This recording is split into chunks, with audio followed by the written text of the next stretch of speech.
在 IC 的宠物赛道里边有一个细分赛道叫养蜂业就是蜜蜂相关的这种用品，大家可以去关注一下，因为这个是 IC 单独拉出来的一个细分赛道。我们点进这个细分赛道里面可以看一下，很多都是关于养蜂工具类的东西。工具类的产品可以放到工艺用品里边，它是符合 IC 平台政策的，且这种东西它是不查重的，懂啥意思吧？就是工具这个东西，你完全可以重复的去卖，平台是不管的，它也是合规的一种东西。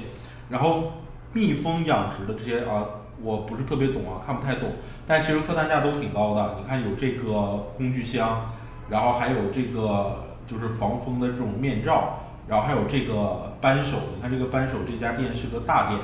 它可能是卖花园类的东西然后有这个蜜蜂相关的一些配件在卖。然后你像这个一套的东西，大概卖$130，它还不包邮等等等等，诸如此类的这种配件特多，还有装蜂蜜的罐子，还有这种防护服，还有这种跟蜜蜂相关的这些铁牌牌子其实都是可以去关注的。所以说把视野格局打开，你卖这类东西，虽然它不会有什么特别大的量但是客单价普遍来讲比较高，你卖一个就挣一个的钱，你长久看来，你一年在这个上面就不多挣个10万8万的，绝对是有希望的。